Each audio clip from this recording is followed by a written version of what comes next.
Good morning, students. Today, I will take the topic genetic code. I am Dr. Maitri Shaha, Head, Department of Botany, BPM's B.N. Bandodkar College of Science, Thane.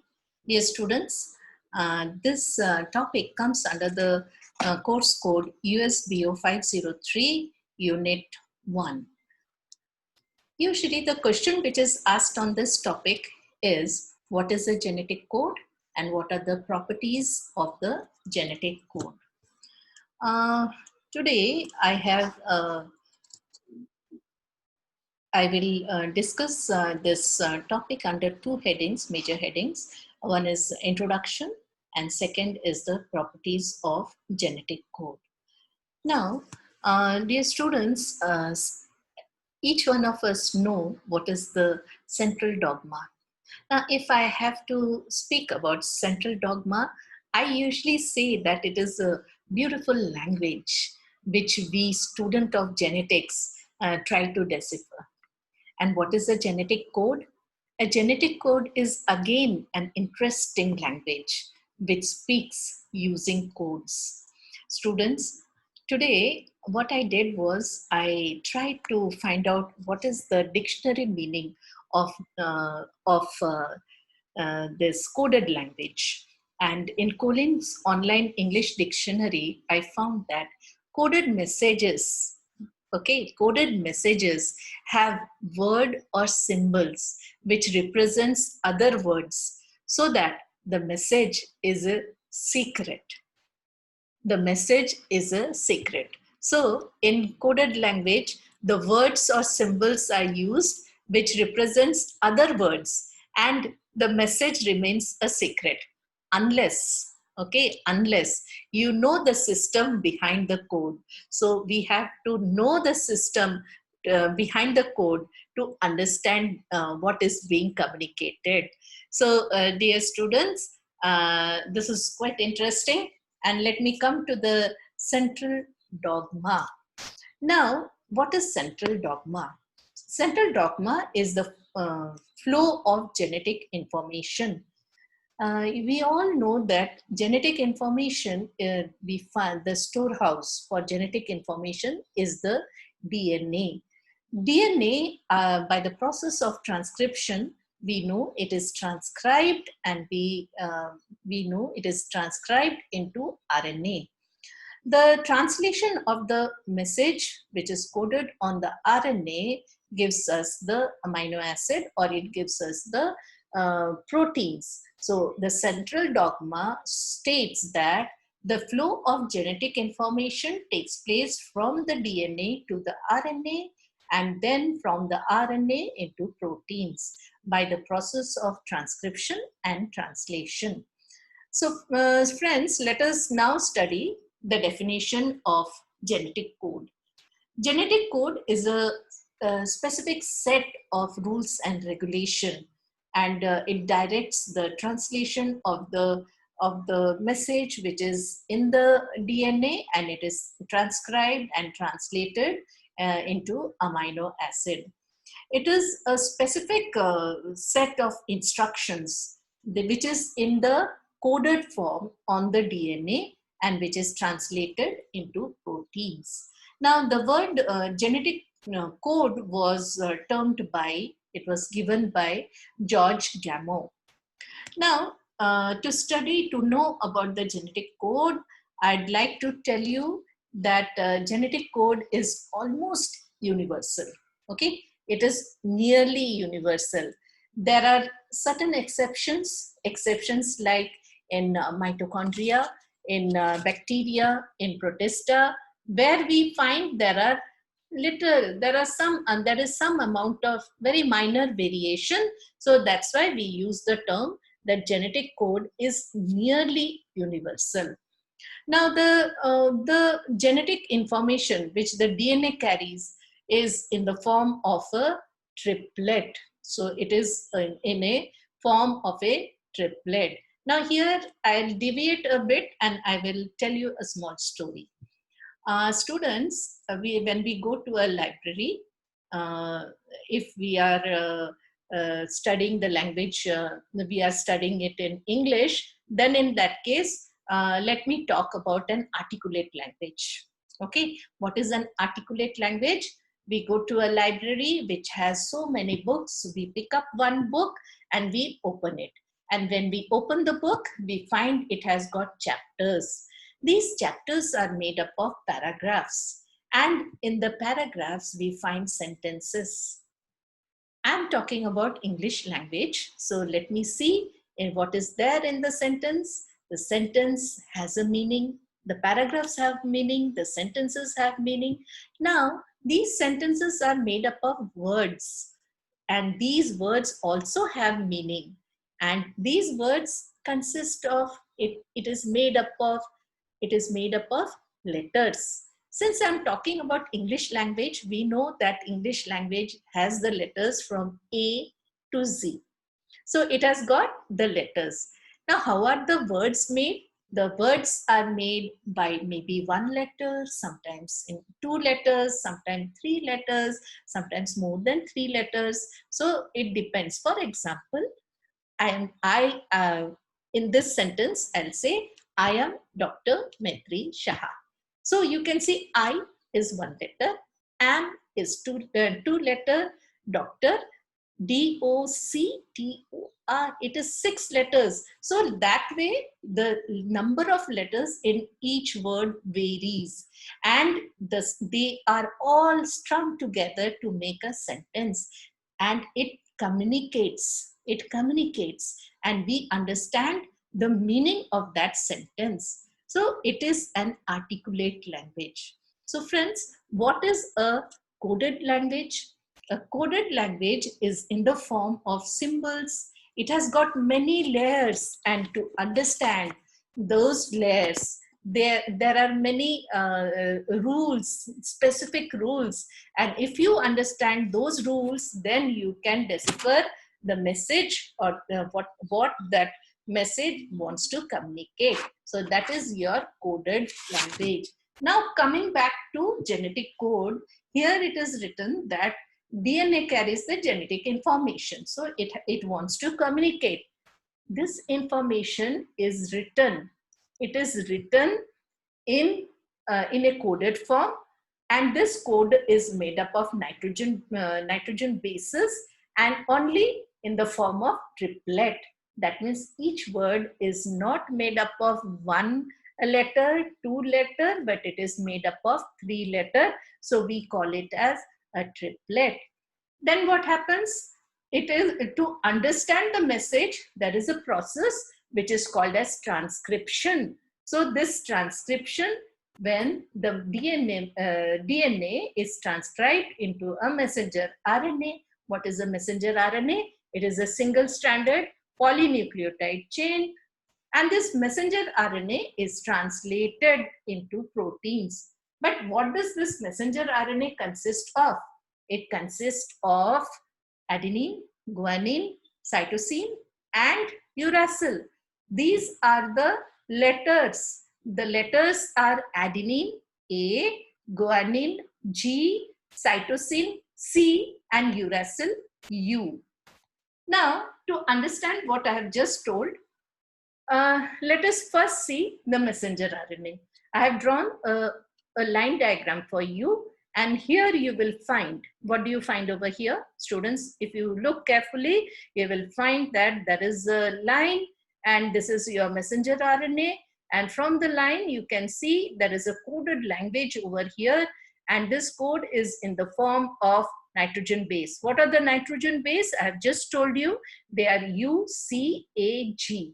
Again, UCAG, I have written it in this form. I have just taken an example. And then you can see I have drawn a parenthesis or a bracket, and on top of that bracket, I have written it as codon. What does this codon consist of? It consists of 3 nucleotides. Now, here it is A, G, and U. So, a set of 3 nucleotide base on messenger RNA molecule is called as a codon. Now, let me show you the structure of tRNA. Yes, tRNA. Now, this is the famous diagram of tRNA, clover leaf shaped diagram. So here I have drawn it for you, and you can see over here again, you can see 3 nucleotide bases which I have drawn, and then you can see the parenthesis, the bracket, and under that I have written anticodon tRNA, anticodon of tRNA. So a set of 3 nucleotide base on tRNA molecule is called as anticodon. So on DNA you have a triplet, on mRNA you have a codon, and in tRNA you have got an anticodon. And this speaks a beautiful language, the language of life. So let us proceed.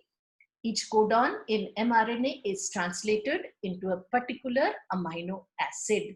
This codon is said to be the code for amino acid in the genetic code. Now, I'll be describing this in detail. And translation results in protein synthesis. That is what I said in the beginning of this lecture.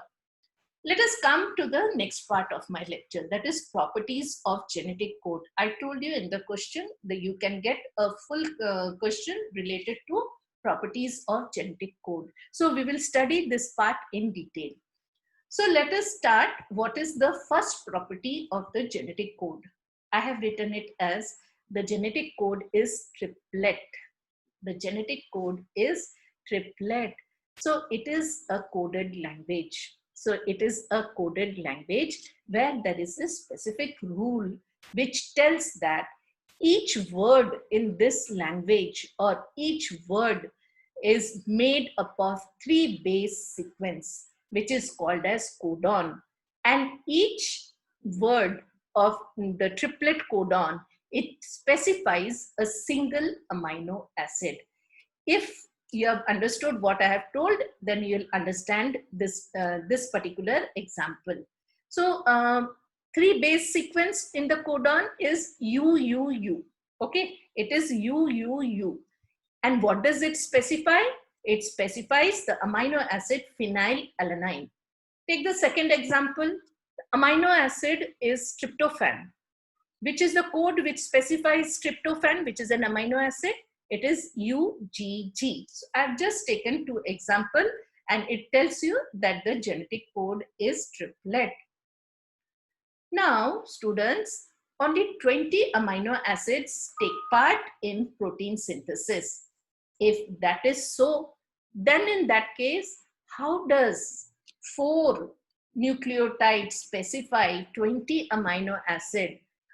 You know how to encode 20 amino acids by only 4 nucleotides, taking into consideration only 4 nucleotides. In English language, we have A to Z for the language, articulate language to develop. Now here we have a coded language, and this coded language has only 4 letters, and these 4 letters have to give you the entire language of life. And how does it specify? 20 amino acid. So now we go forward, by which we will confirm that genetic code is a triplet code. Students, the first school of thought was it is a singlet code. Okay? It was a singlet code. And this singlet code had 4 letters.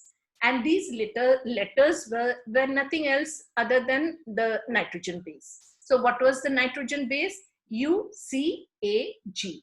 U for uracil, C for cytosine, A for adenine, and G for guanine. So these were the 4 letters. In a singlet code, a single base specifies a single amino acid. Now that was the thought process. That is one single base will specify one single amino acid. Now what happened? If that is the case, then in that case only 4 amino acid will be specified. So it means only 4 amino acid out of how many? Out of 20 amino acid, only 4 will be specified by the singlet code. So students, you can understand, if only 4 are specified, what about the rest? How many? 16 of them. So what about them? So naturally, the singlet code was kept aside, So the next one which was put forward was the doublet code. Now, what do you see in the doublet code? Two bases specifies a single amino acid. Now, if you look at this chart, you will find that there are two nitrogen bases, which are nucleotides, which are specifying a single amino acid. Now, if you look at this chart, you will find that 4 into 4, there are 16 codons, okay? And there are 16 codons which can code for 20 amino acids. Is it? So 20 amino acid, no, only 16 will be coded. So that it means that 4 amino acid remains unspecified. So again, this doublet code was set aside and people put forward another type which is called as the triplet codon. Now in triplet codon, what was presented? 3 bases specifies a single amino acid. Now, if you look at the chart, students, you can see that this is the chart you are very familiar with. Okay, there are 64 codons over here, and you can see that 64 triplets are present, which will code for 20 amino acid. Is it possible? Yes, very much so. So then we say that the genetic code is a triplet code. Now, yes, it is a triplet code. Can we show why it is a triplet code? So here there is one chart which is put forth, and you can see it has 3 columns: type of the code, number of base codon, and number of codon. If it is a singlet code, I have already discussed, the number of base in the codon which we consider is only 1, and one codon, that is one base, specifies one codon, right? So number of codon is 4, and here it codes for only 4 amino acid. So now let us go to the second one. The second one says that it is a doublet code. Number of bases which are considered is 2 codon, that is 2 nitrogen base specifies for 1 amino acid. How many can it specify? It can specify only 16 amino acid. In the triplet code, number of base which is considered in the codon is 3, and how many codons are possible? 64 codons are possible.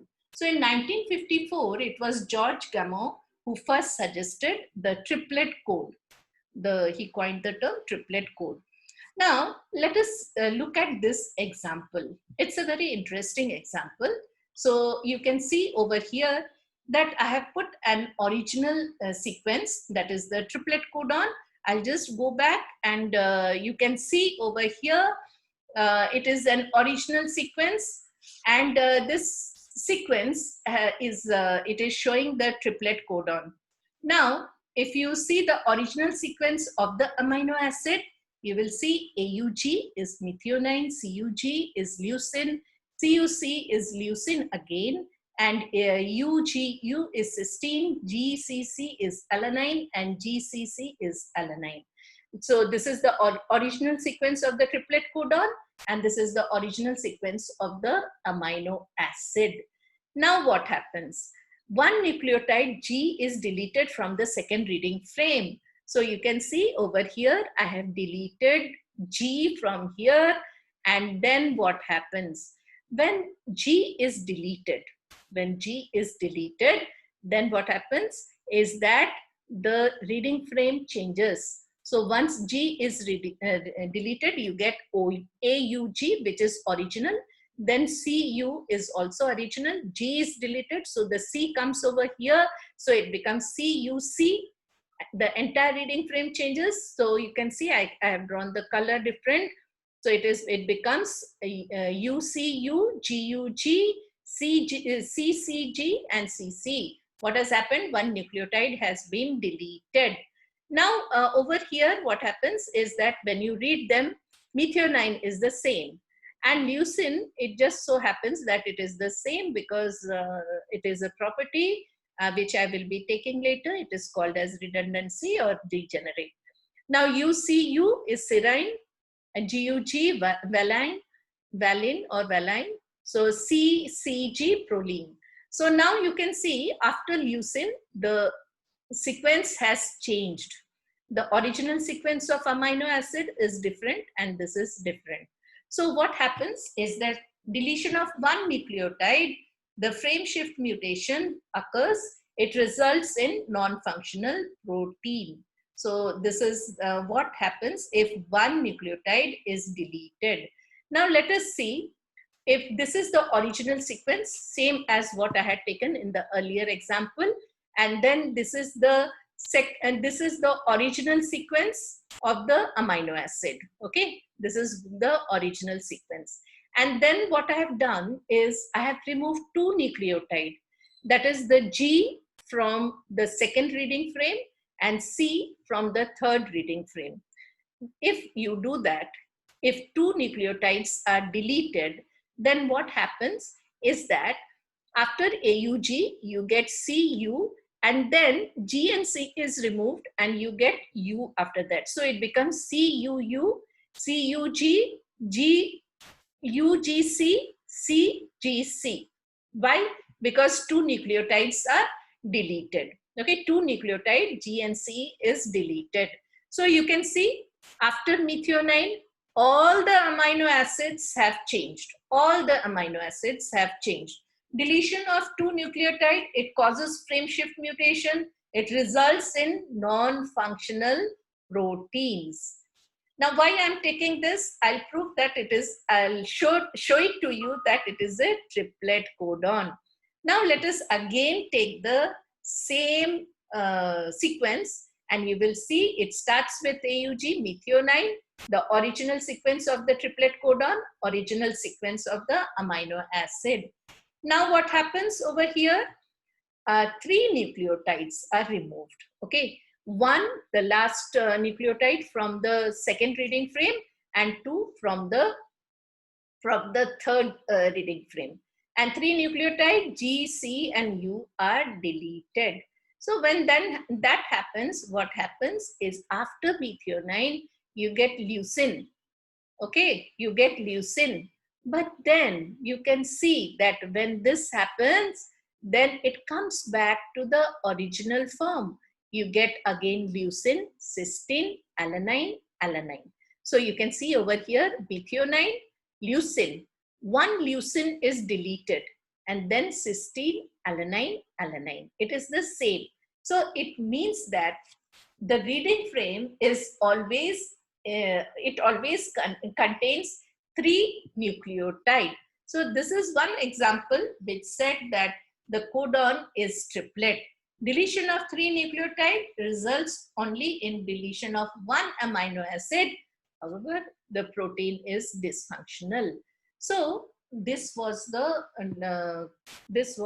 genetic code standard which was put forth, and you can see it. You can find the codon and it has been deciphered, and you can see the meaning of each codon is in front of you. And when that happens, you know that the coded message is in front of you in the form of words and symbols in this case, and in this case in the form of nitrogen base, and the message is a secret. And this message, you know the secret if you know the system behind it. So we know the system behind this genetic code. Now let us come to the second property. The property of this genetic code is that it is degenerate. Okay, degenerate. Now it has been established that it is a triplet codon. There are 64 codons which specify for 20 amino acid. Okay, it specifies for 20 amino acid. That means each amino acid may be coded. Okay, I use the word may be coded by more than one amino acid, because number of amino acid is less, number of codon is more, 20 versus 64. So number of amino acid is less and number of codons are more. So it may so happen that each amino acid may be specified by more than one codon, and this characteristic is known as the degenerate. The genetic code is degenerate. Now, there is another word for it. It is called as redundancy. So genetic code shows redundancy. And just for example, I have taken I have picked up two examples. One is proline and the second one is serine. Now proline, proline, you can see over here, there are the codes, I have put, they are 4 in number. I have put it CCA, CCC, CCG and CCU. And for serine, I have put UCA, UCC, UCG, UCU, AGC and AGU. Now you can see the number of codon is much more than one. So this property is called as degenerate. The genetic code is degenerate. There are more than one codon for each amino acid. But then the exception. Genetic code is redundant and degenerate, no doubt. But there are exceptions. What are those exceptions? Amino acid like tryptophan and methionine, they are the exceptions because they have only one codon. They are specified by only one codon. So the exception is methionine and tryptophan. So not all amino acids have equal number of, now it is not equally divided. So it does not have equal number of codon. There are some which have one codon, some which have two codon, which are specified by 3 codon, 4 codon, 5 codon. So it differs. So you find tryptophan has got one codon. Okay, I have already told you. So tryptophan has got one codon, but we also have arginine which has got 6 codon. So in that case, we say yes, it is degenerate, but the number is not fixed. Degenerate or redundancy means one amino acid has more than one codon, but exception to that rule is methionine and tryptophan. Okay, now let us come to the third property. The third property is, the genetic code is non-overlapping. Non-overlapping, what does it mean? When you say non-overlapping, we know that the genetic code has 3 bases, and these 3 bases, if we start from a fixed point, then we know each 3-letter word of the code, 3-letter word, that is the codon triplet, forms one unit. And students, you know that these units are also called as reading frame. We call it as reading frame. Reading frame is a very important point, and it must be very clear what is a reading frame. So the example which I have taken, look down. So you can see the example. It is CCA. Now you can see C is cytosine, C is cytosine, A is adenine. So it is a triplet codon. So this is my first codon, CCA, and I have put a line under it, beneath it. And what does it mean? It is one reading, it is one unit, and this is one reading frame. It will specify one amino acid. Let me see the next reading frame. The next reading frame is CUA. Now this is my second reading frame, or this is my second unit, or this is my second triplet codon, and it specifies the second amino acid. But you will find they don't, that is one reading frame, and the second reading frame, they don't overlap. There is no overlapping. They are distinct from each other. You see, this is the third reading frame, and this is the fourth reading frame. So the genetic code is non-overlapping.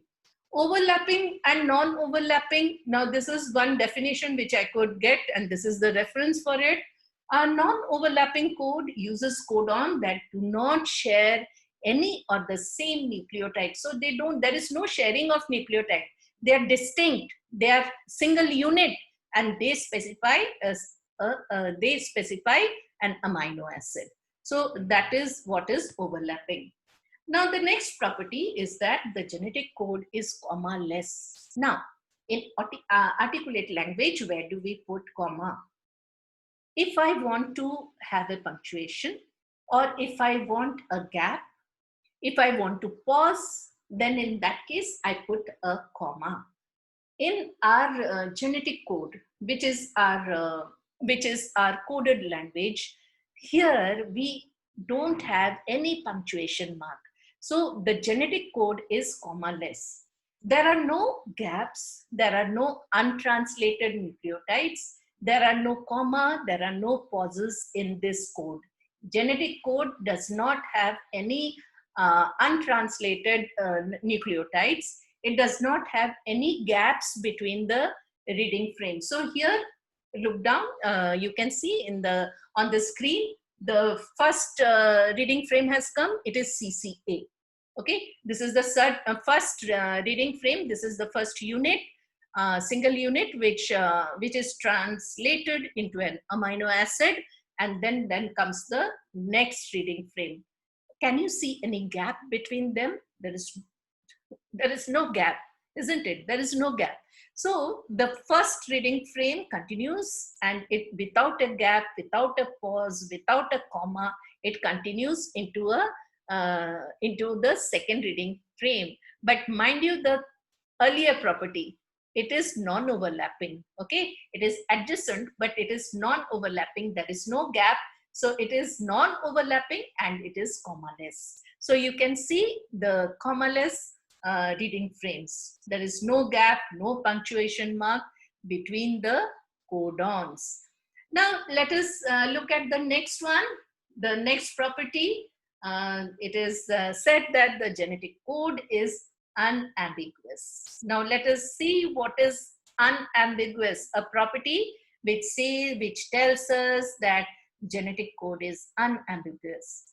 One particular codon specifies for one and only one amino acid.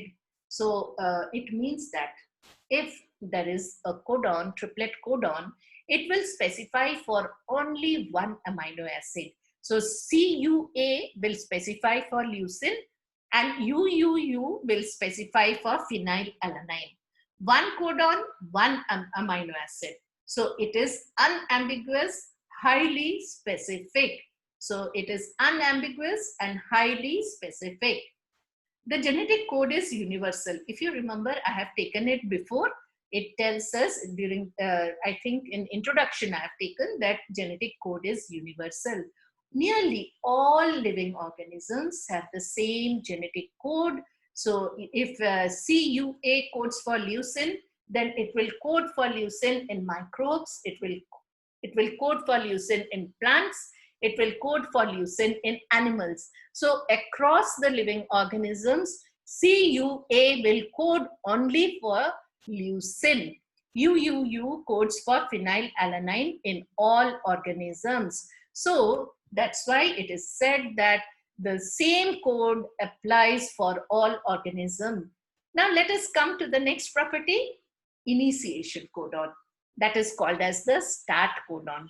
The start codon initiates the process of polypeptide formation. So that's why it is called as the start codon, or otherwise it is also given the name as the initiation codon.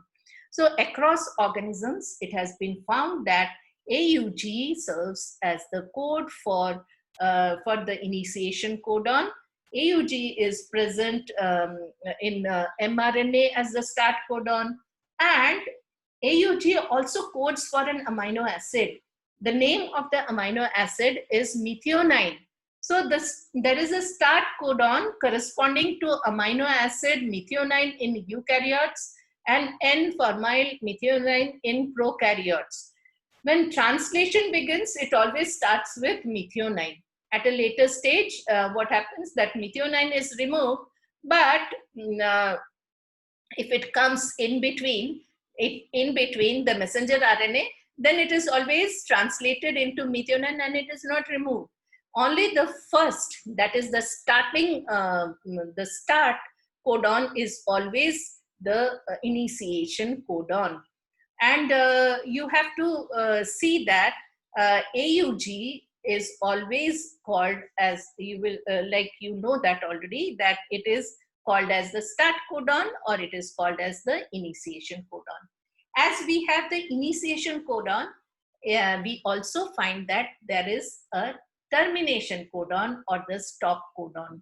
The termination codon is also known as stop codon. There are 3 stop codons which are specified. Now, why is it a stop codon? Because it terminates or stops the process of polypeptide formation. Okay, it stops translation, or it terminates the protein synthesis. So that's why it is called as the termination codon. Now, it tells the machinery of translation that the end of the protein has been reached. This is a nice way of speaking. So, so it is a stop codon. Now, stop codon, why does it happen? It happens because amino acids are not specified. And because there are no, because it does not read any amino acid, that's why it is also called as the nonsense codon. Okay, it is also called as the nonsense codon. What are the 3? I told you there are 3. So students, you can see I told you there are 64 codons. So now if 3 don't specify for any amino acid, then in that case only 65 codons specify for 61 codons specifies for 20 amino acids. So 3 codons are nonsense codon. So what are they? UAA, it is also called as ochre. UAG, which is also called as amber, and UGA, which is also called as the opal. Now, these do not code, I have already told you, it does not code for any amino acid in organisms. It is present in messenger RNA as the stop codon. Students, this was the reference which I have gone through, and a very big thank you to all the students. I have covered from your USBO 503 Unit 1. I have already covered nuclear envelope and nucleus. The video is on YouTube. So if you have any questions regarding it, you can again go back and watch the video. And thank you. Thanks once again.